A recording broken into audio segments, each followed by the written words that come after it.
Magandang araw po sa inyong lahat mga kababayan at welcome back dito po sa PNR. At ito nga mga karibin natin, malaking gulo to. Palasyo nagpakalat ng unverified info. Yan mga kababayan, patungkol po riyan ang ating aalamin at bibigyan ng komento ngayong araw na ito. Pero bago pong lahat, kung bago ka pa lang at di ka po napag-subscribe sa ating munting channel, please don't forget to subscribe. At palike na rin po ng video ito. Maraming salamat po. At eto na nga, simulan na po natin to. Sawa na ang bayan ko sa magnanakaw na tao.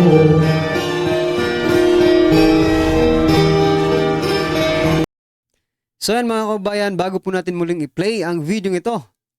Nako, ito mga kababayan ha, nagpakalat po ng unverified information ang ating gobyerno, no? Ang administrasyon, mga kababayan. Ha? Ito po. I-zoom in lang natin, no? Yung PCO secretary, ha? Sabi niya po dito, mga kababayan, nung March 9, kahapon po ito, 2025, no? On the ICC warrant of arrest against former President Duterte, no? Sabi niya, we've heard that an arrest warrant has been issued by the International Criminal Court against former President Rodrigo Duterte for crimes against humanity. So, you just heard it, no? Jay Ruiz, Secretary Jay Ruiz. It is unverified yet, pero linabas mo sa publiko. Why is it? What is the purpose? What is the motives, no? Of this information, no? Ito ba ay matatawag nating fake news, mga kababayan? Kasi hindi beripikado eh. Hindi nila bineripika, no? Oh. Tapos in a few minutes, no, ito naman po ang naging update. News update. Nakakalito itong nasa PCO, no? PCO Yusik Claire Castro. Sabi naman po, no confirmation of issuance of warrant of arrest for ex-President Rodrigo Duterte from the palace.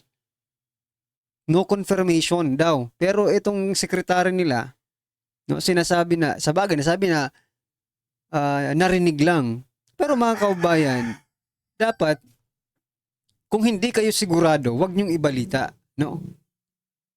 Kasi, parang nagiging source kayo ng fake news. Wherein, sa kamera, pinag-uusapan po ang pagpapakalat. Maging dyan po, no?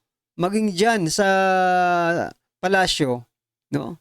Sinasabi ninyo sa PCO itself, no? Na bawal magpakalat ng fake news. Kailangan mayroon pong verified information and documents kung pwede, ebidensya kung maaari, 'di ba? Before. Dapat may basihan, sabi nga po ni Castro, 'di ba? Ang pagpapalabas ng mga information. So, anong nangyayari sa inyo ngayon? Mukhang you are obsessed of this so-called fake news and you yourself are using it. 'Di ba? Oh. Ito naman po ang sabi ng Solicitor General. We have not received any notice or communication from the ICC regarding this matter. Our DFA, Department of Foreign Affairs, is the official entry point for any such notice or communication as a matter of diplomatic courtesy. So yan mga kabayan, pero bakit? Bakit nga naglalabas si Jay Ruiz ng mga ganitong balita? No? Balita ito kasi galing sa kanila. Ipinipick up din naman ng mga mainstream media, no? Gaya po nito ng The Manila Times. 9 hours ago, masyado ng ito, late. Hong Kong, yan unannounced trip by former President Duterte to Hong Kong set off, no, speculations on Sunday that he may be trying to evade a possible arrest warrant by the International Criminal Court over his bloody crackdown on drugs while in power. So, di ba? Dahil po sa sinabi ni Secretary Jay Ruiz, kinagat po ng mga media, maging ng mga dilawan ni Dilima, kinagat din po ang kanilang sinabi. That's why, be careful, no? Kung hindi man ito paninira, mag-ingat po kayo sa mga sinasabi nyo. Kasi nagiging source po kayo ng fake news eh, no? Mga kababayan. Wala talaga, no? O eto, si Dilimaw, dahil nga dyan sa sinabi ni Jay Ruiz, eto, kaliwat ka ng mga mainstream media, lalong-lalo na yung mga maiinit, kaya former President Duterte naglabas agad ng kanilang mga opinion. Opinion lang ito eh. Kasi wala naman pong basihan, mga kababayan. Eto, panoorin po natin, mga kababayan. Kaya na sinabi ko nga, malaking gulo ito. Bakit? The government itself is spreading, no? Fake news. Di ba? Yan, nagtatanong lang tayo. Is the government itself, no, spreading fake news? Tanong po tayo, mga kababayan. Baka mamaya patawag tayo sa Tricom. Wala tayong pamasahe dyan eh. Tinatanong lang po natin based on this statement coming from them, mga kababayan, no? Nasaan nga ba talaga si former President Duterte? At bakit ganito ang kanilang mga balita? Ito, panoorin po natin, mga kababayan, si former President Duterte mula po sa Hong Kong. Ito, pakinggan po natin to. So, bago po natin i-play yung video mamaya. Yan po ang mga tao. Magandang hapon po sa inyong lahat. Senator Robin Padilla. Alam niyo ho,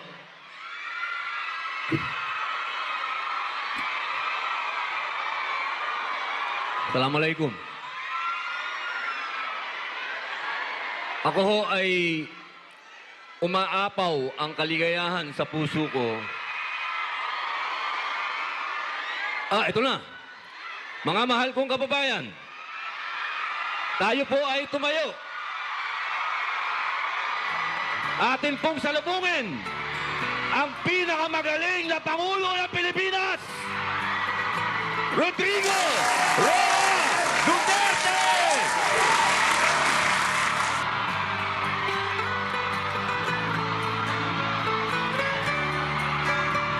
Grabe yung tao, mga kababayan. Duterte. Duterte! Duterte! Duterte! Duterte!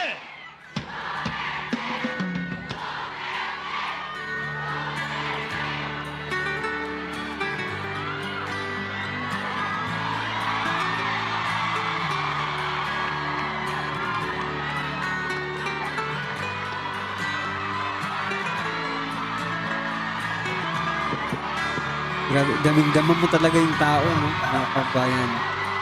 Damang-dama mo yung tao.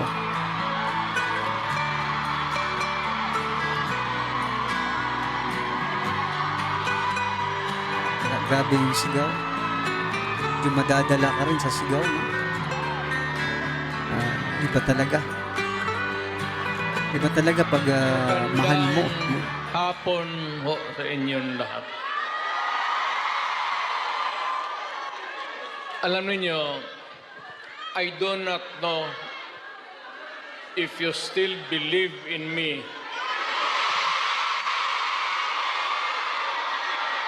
Pero nakatingin ako sa inyo. Ano ko,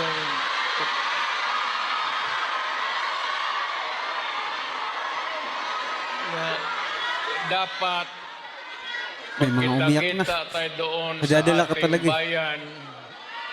Kaya lang sa sitwasyon natin ngayon, kailangan talaga pumunta tayo sa ibang bayan maghanap buhay. Pero sa akin, the fact that malayo kayo sa pamilya ninyo,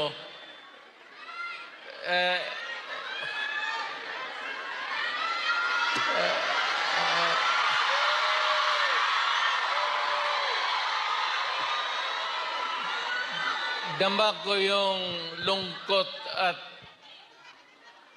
alam ko yan. Kasi ganon rin ako noon.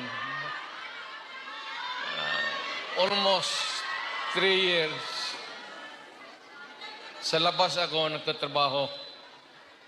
Well, nagtitraining para sa connection ko sa pagka-abogado. Kaya OFW, yan ang pinakamasarap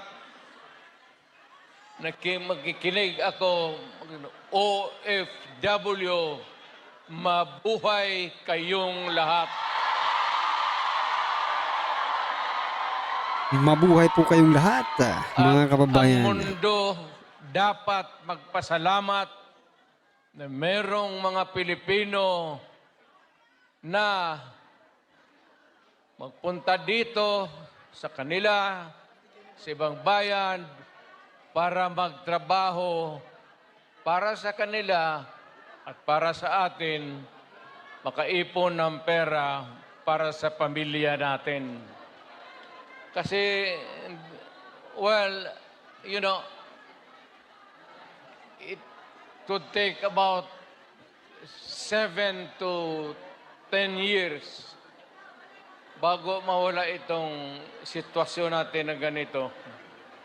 But in the meantime, that we are not really ready economically to provide opportunities na trabaho para sa lahat, then I said, napipilitan tayo dito maghanap ng trabaho para sa ating mga pamilya.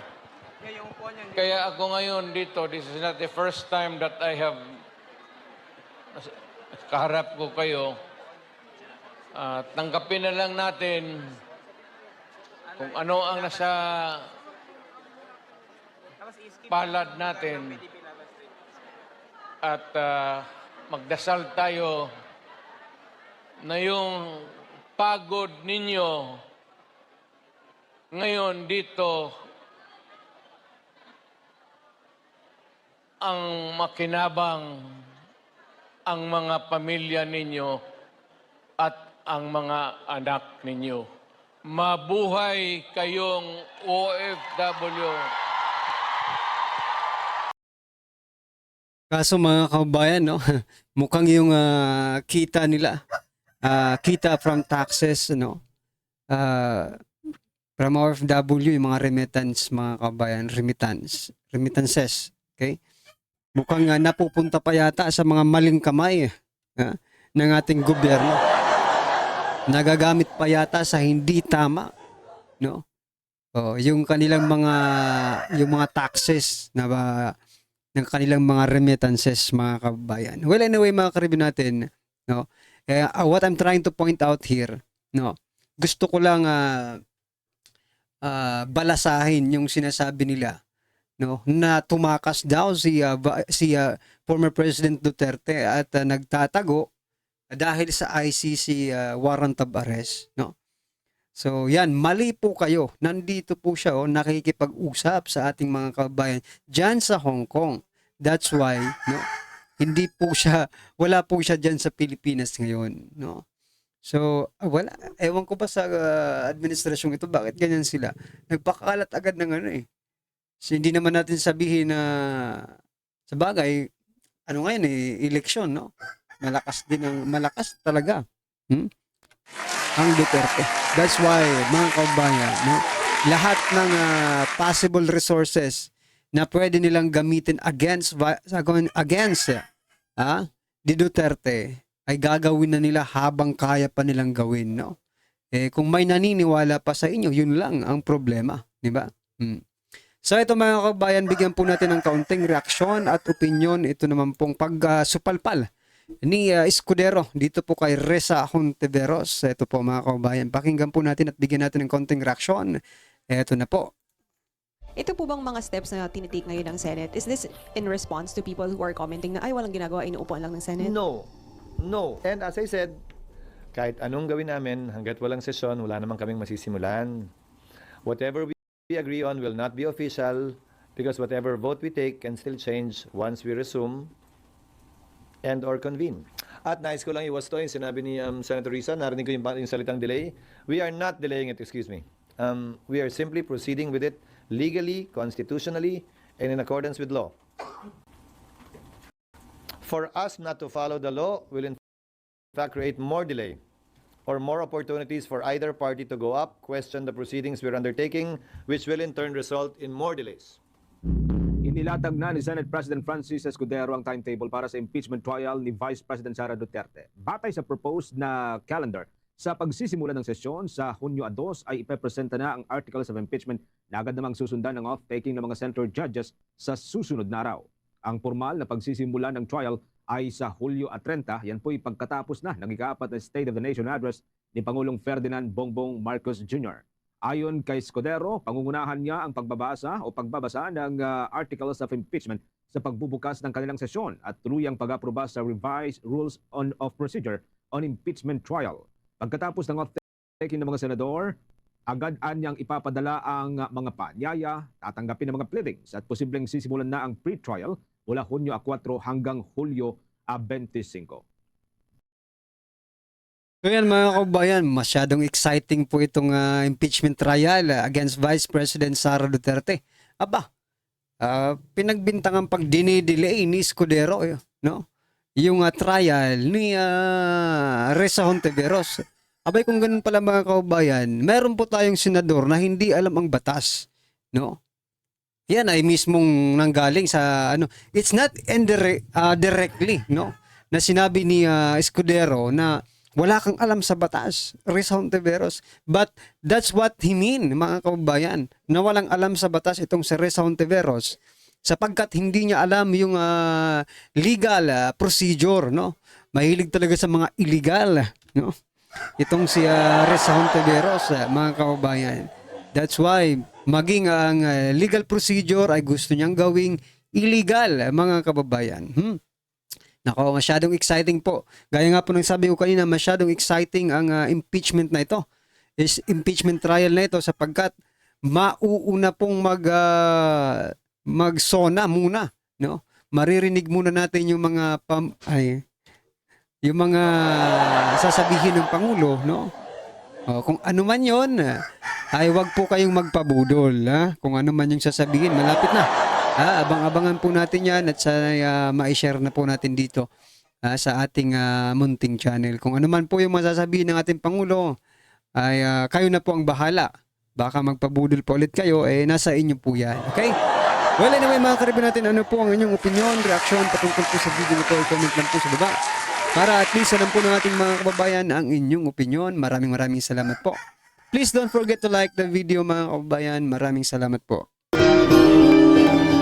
Sawala ang bayan ko sa magnanakaw na tao.